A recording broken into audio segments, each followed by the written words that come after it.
Bem, primeiro eu queria dizer que estou há muito tempo, agora não mais porque me aposentei, mas estou há muito tempo na lida com as entidades contábeis. No sistema Fenacom, eu acabei indo para a Fenacom no ano de 2001, na gestão de Pedro Coelho, na condição de vice-presidente da região sul. E fiz o caminho inverso, porque normalmente os dirigentes das entidades da Fenacom vêm de sindicatos. Eu fiz o caminho inverso. Isto é, eu saí da Fenacom para ir assumir a presidência do SESCAP, onde fiquei lá por 2 gestões. Depois voltei à Fenacom, na condição de diretor adjunto, na presidência do Valdir, e de 2015 a 2018, na condição, com muita honra, com muito orgulho, como presidente da Fenacom. Confesso que jamais imaginava que isso fosse acontecer, embora a minha dedicação para as entidades sempre tenha sido grande, eu sempre faço das gestões onde passei um verdadeiro sacerdócio, isto é, eu me dedico de corpo e alma, e talvez por isso eu acabei virando presidente da Fenacom por 4 anos. Ainda tive a sorte de dirigir a Fenacom num período em que não a contribuição sindical era compulsória, a certificação digital bombava, a ponto de, sei lá, 30% ou 40% dos sindicatos sobreviverem praticamente às custas da certificação digital. Durante essa minha gestão, aliás, eu tive o prazer de participar diretamente da comemoração dos 20, dos 25 e dos 30 anos. Foi para mim um grande prazer colaborar nisso e ver uma entidade tão forte e há tanto tempo com tantas histórias bonitas para contar.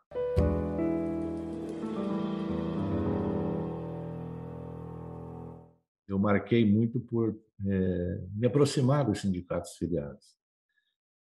Tanto assim que eu visitei todos os sindicatos, todos, indistintamente. Conheci todas as sedes dos sindicatos. E participei de mais de 300 eventos ao longo desse período por todo o Brasil. Só para dar uma noção disso, eu fiz 374 viagens aéreas. Fazendo uma aproximação de milhas, eu teria dado a volta ao mundo por 3 vezes se eu tivesse ficado esse tempo todo. Uma curiosidade, 374 voos, melhor dizendo, significa que um quarto da minha gestão eu passei no ar. Isso sem considerar o tempo do aeroporto, de espera e transporte, etc. Mas era uma coisa que eu achava como muito necessário de fazer aproximação e fortalecer o sindicato. Já estavam fortalecidos. As gestões anteriores voltaram seus olhos para isso. Mas a gente acabou implantando outros projetos, como o SEGS, por exemplo, que era um projeto de estruturação interna. Houve uma adesão até interessante dos sindicatos. Isso ajudou, de certa forma, a alavancar. Contei com uma diretoria fantástica, que me ajudou muito.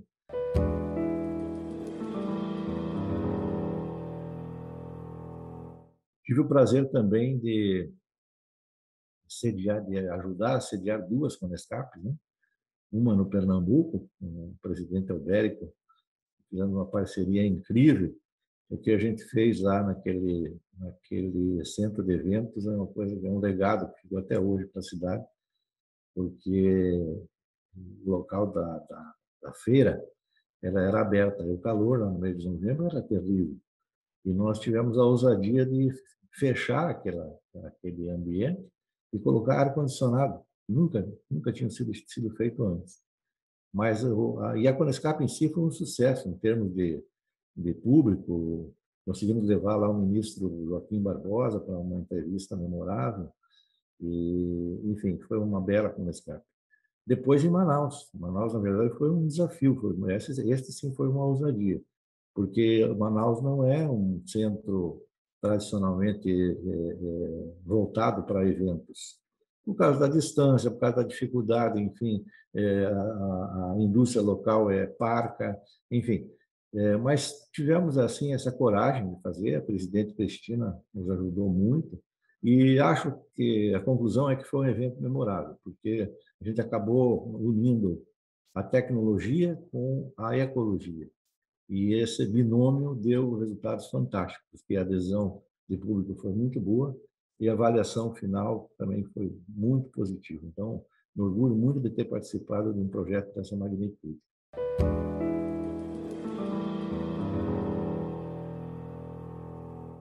Durante a minha gestão, a gente continuou lançando uma ideia que veio do presidente Valdir, que era a agenda política, onde todos os anos a gente apresentava os projetos que estavam em andamento, que interessavam a FENACOM e que nós tínhamos interesse direto na sua aprovação, ou não, às vezes. Né?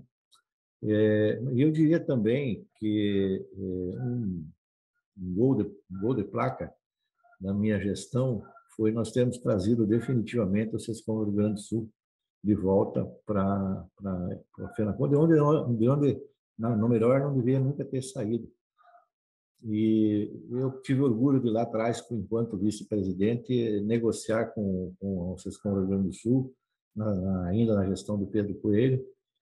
Eles passaram a ser os nossos sócios contribuintes. Tem direito a voto, mas eles contribuíam com valor mensal. E depois, na minha gestão, graças também à coragem e a visão do presidente Diogo Chamum, conseguimos trazer finalmente o SESCOM do Rio Grande do Sul, que também para nós é um motivo de muito orgulho e que veio a fortalecer efetivamente a nossa entidade.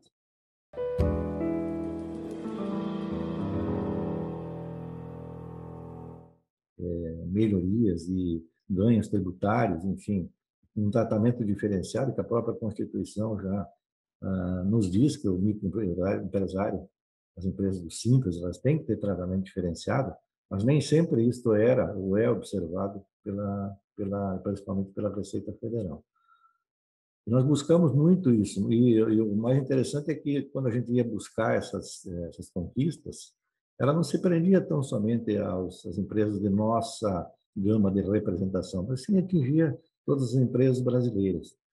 E nós passamos a ser respeitados por conta disso, porque a nossa proposta ela era honesta, era uma proposta viável, uma proposta que não pedia,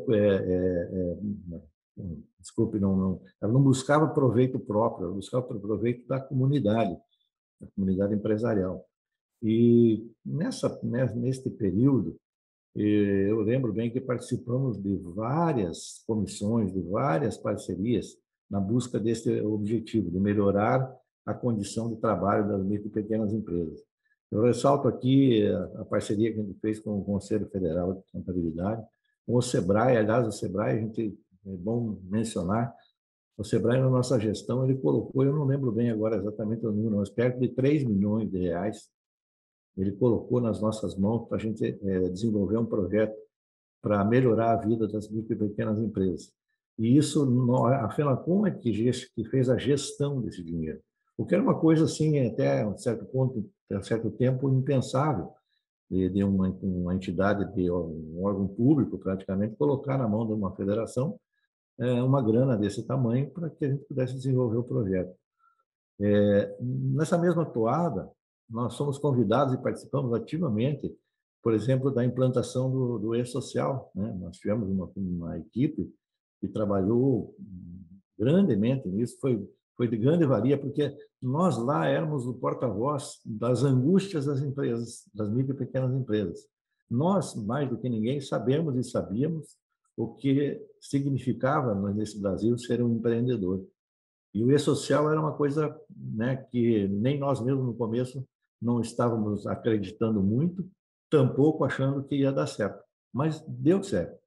E a gente deu muro em ponta de lança, e a gente sofreu críticas, muitas vezes, até do nosso próprio meio, por estarmos apoiando essa ideia, mas nós estamos vendo hoje que foi uma medida bastante interessante. Acho que também, também algumas comissões, junto ao Comitê Gestor do Simples Nacional, cujo dirigente era o Silas Santiago, ele sempre foi um parceiraço nosso, e ele nos dava abertura para nós levarmos as nossas considerações, e na maioria das vezes nós éramos ouvidos. Mas isso não é por acaso, não é porque nossa ideia é melhor do que as outras, não, porque eles sabiam da importância e sabiam do posicionamento que nós tínhamos. E isso nos deu condição que eu reputo como um dos maiores patrimônios que a FENACOM pode ter, que é o respeito das autoridades. Eu tive a chance, na época, de participar de uma discussão sobre o Simples, inclusive no gabinete da presidente Dilma Rousseff. Mas tive voz, uma coisa também um tanto quanto inédita, de você poder sentar numa mesa junto com o presidente da República e poder expor as suas ideias. Tudo isso, eu repito, em função do trabalho feito anteriormente e do respeito que a gente conquistou. Acho que esse é um dos maiores benefícios que se possa ter.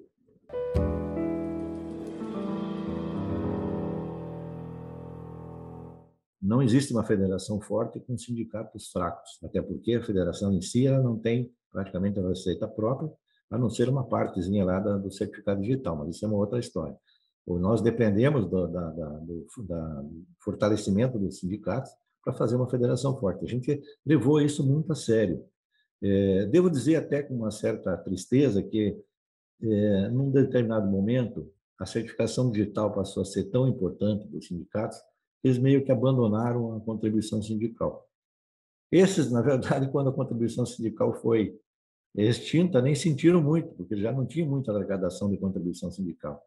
Mas a gente fazia um esforço, a gente sempre trazia eles às reuniões, discutimos muitos assuntos. Nós tínhamos lá um sistema de gestão dos sindicatos, que a FENACOM patrocinava, no sentido de dar possibilidade de fortalecimento. Esse programa que eu falo de gestão interna, que era o SEGS, ele visava exatamente o aumento da arrecadação, é óbvio. Nós não íamos simplesmente investir por investir. Nós queríamos um retorno. Nem sempre isso aconteceu. Mas isso também passa um pouco por uma coisa que é uma das frustrações que eu tenho na minha trajetória, que é o pouco reconhecimento do empresário contábil. Porque, poxa, com tudo que foi conquistado, se a gente não falar de mais nada, apenas dizer, você foi incluído no Simples Nacional. Você pode, por favor, pagar a sua contribuição sindical, sendo ela compulsória ou não, que na maioria das vezes é um valor tão pequenininho que não justifica o não pagamento, mas esse reconhecimento não existe. A partir do momento que ela deixou de ser compulsória, essa arrecadação caiu a 5% do volume que nós tínhamos antes, o que é triste, porque nós não esperamos receber antes de conceder o benefício, não. Nós concedemos o benefício e queríamos o retorno, mas não é um retorno para nós como pessoas físicas, é um retorno para a entidade, porque uma entidade, para ser forte, precisa de recurso, não tem jeito. Imagine que são cidadãos que trabalham voluntariamente, a diretoria do Brasil inteiro, mas precisa de recurso para correr atrás das conquistas que o próprio empresário demanda. Então, isso é uma frustração que eu tenho, mas entendo que, apesar de tudo, os sindicatos se fortaleceram, sim. Tanto é que nenhum deles fechou ou ficou sem atividade. Há alguns meio que aos trancos e barrancos, mas está mantendo sua atividade. Então, não entendo uma federação sem sindicato forte.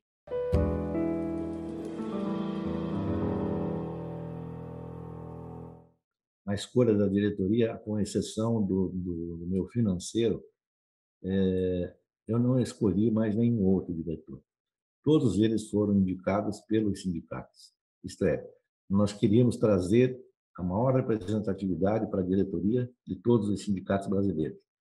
E devo dizer também que, sendo num cargo maior ou num cargo menor, praticamente todos os sindicatos tiveram a sua representatividade na FENACOM, seja como efetivo, seja como suplente. E os diretores efetivos, eu fui abençoado, porque foi uma diretoria que me deu um apoio, sem o qual eu não conseguiria chegar às conquistas que nós tivemos durante esse período. Cada um se dedicou da melhor forma, alguns até sacrificando a sua vida pessoal e profissional, mas tive vários diretores, eu não vou citar nomes para não esquecer, mas vários diretores que participaram de diversas comissões.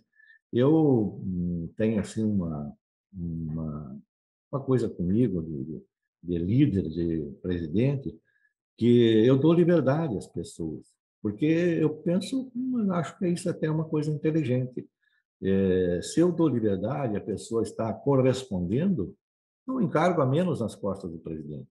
O presidente sozinho não faz nada. E eu precisava de talentos. E esse pessoal veio trazer o seu talento, a sua inteligência, o seu tempo, doando isso para a entidade. Sem qualquer vaidade pessoal, a não ser aquele objetivo maior de fazer da FENACOM uma entidade cada vez melhor, cada vez mais forte. Então, a minha diretoria é a minha eterna gratidão. Eu já me manifestei diretamente a eles, mas isso eu vou levar para sempre no meu coração como uma dívida de gratidão que eu tenho por tudo que fizeram, por todo o apoio que me deram. Se é assim que a gente teve alguns contratempos, óbvio, éramos 30 e poucos diretores, 20 e poucos diretores, é óbvio que às vezes havia um atrito de divergência de opinião, mas sempre dentro de uma conduta profissional, sempre dentro de uma conduta ética, de bom senso. Eu acho que dá para dizer que essa diretoria foi vitoriosa.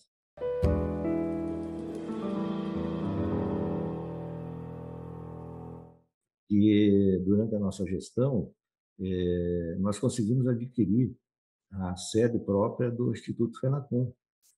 E essa sede própria é uma sede magnífica. São dois blocos de cobertura interligados, todo estruturado. Aquilo lá é um espetáculo. E isso não custou pouco dinheiro. Eu não vou falar em valores aqui agora, porque eu não me lembro, mas custou muito dinheiro, muito sacrifício. Mas nós deixamos um legado, um patrimônio, que com certeza pode até ser que venha a ser aí a salvação da continuidade da entidade, mas não só a questão da sede em si, porque nós implementamos, e aliás o Valdir me ajudou muito nisso, nós implementamos vários projetos de incentivo aos sindicatos, a ponto de alguns sindicatos terem ganhos substanciais. Mesmo aqueles sindicatos maiores, que antes não tinham não tinha tanta relevância na certificação digital, a partir da criação do Instituto, com todas as ferramentas modernas e a CertSign nos dando condições de trabalho cada vez melhores, eu acho que dá para dizer sim que este foi um marco muito importante na nossa administração, a construção da sede própria.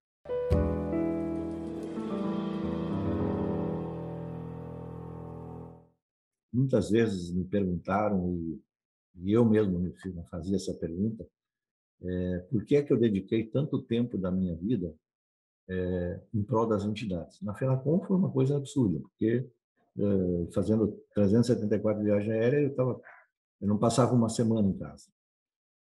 Mas eu sempre tive comigo uma filosofia que diz o seguinte, que o homem ele se realiza profissionalmente, mas ele só se completa se ele servir de alguma forma. E eu encontrei nas entidades a forma de eu servir, isto é, de eu devolver para a profissão tudo aquilo que ela me proporcionou. Isto é, a profissão me deu conforto, me deu família, me deu um trabalho digno, me permite andar de cabeça erguida, me permitiu dar educação para os meus filhos. Então, se tudo isso veio da profissão, eu tenho por obrigação devolver a ela de alguma forma. E isso eu pude fazer através das entidades. E aí, agora eu faço uma reflexão. Uma entidade como a FENACOM, que lá atrás começou com todas as dificuldades, praticamente sem recursos e só com a boa vontade de diretores, esse povo merece toda a nossa consideração, porque a federação em si, fazendo aqui uma filosofia, a federação em si, ela não é uma entidade, ela não é uma pessoa, ela é uma entidade jurídica. Ela não tem emoções, ela não tem força de trabalho, ela não roda sozinha. Assim como o avião não sobe sem o piloto, uma entidade não decola sem pessoas. São as pessoas que fazem com que a FENACOM seja isto ou aquilo, seja boa ou seja ruim, são as pessoas. Sem as pessoas, isso não teria acontecido.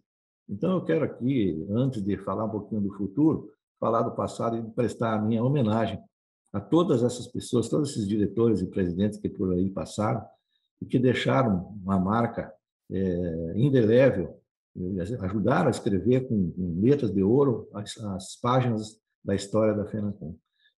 Sem eles, certamente, a FENACOM não seria o que é. Agora, o que eu deixo para os meus sucessores, aliás, eu sempre disse que uma das maiores virtudes de um líder é saber escolher o seu sucessor. E, nesse aspecto, eu estou muito à vontade para dizer que confio muito no Sérgio, sei o trabalho que ele está fazendo, ele teve a gentileza de me convidar para participar das reuniões, vejo o trabalho que está sendo feito, trabalho sério que está sendo feito, com uma dificuldade enorme, com uma redução de orçamento enorme, tendo que repensar tudo. Aí vem a pandemia. A pandemia muda a nossa vida, né, de todas as formas, inclusive na forma de trabalhar na Fenacom. E as coisas foram se adaptando, estão se ajustando. Acho até que, em alguns aspectos, a pandemia nos trouxe ensinamentos que talvez nós não estivéssemos utilizando no passado, porque era mais cômodo fazer do jeito anterior. Mas para tudo tem jeito. Eu tenho também para comigo que os grandes desafios, eles são colocados como uma grande oportunidade. Se não houver desafio, nós não temos oportunidade. Dizer que o que foi feito para trás foi ótimo, foi bom, mas a gente pode fazer melhor para frente, porque o que passou já passou. Não dá para mudar o que passou, mas dá para mudar o que vem pela frente. E eu tenho certeza que essa diretoria e outras que vão suceder vão manter uma entidade. Eu, quando falo isso, eu me emociono um pouco, porque para mim, a Fenacom é como se fizesse parte de mim, fizesse parte da minha vida. Como se dissesse, não, ela faz parte da minha vida. Então, o que eu quero, embora à distância, é sempre ver a Fenacom maior, melhor, mais atuante, mais respeitada. Isso está acontecendo. E acho que vai acontecer nos anos seguintes, porque certamente serão escolhidas pessoas que darão continuidade a esse belíssimo trabalho que até hoje vem sendo feito. Muito orgulho. Eu até me permito fazer aqui uma coisa bem pessoal, mas a Fenacom me deu a possibilidade de receber um título de cidadão honorário do Estado do Pará, da cidade de Goiânia, de cidadão benemérito da minha cidade, e a medalha Aníbal de Freitas, que é uma honra comenda que o Sescom São Paulo oferece. Essas coisas, embora o título, mas essas coisas não estão gravadas no diploma ou na medalha, está marcado no meu coração, como uma dívida de gratidão e de reconhecimento por tudo que juntos fizemos e o que vamos fazer ainda.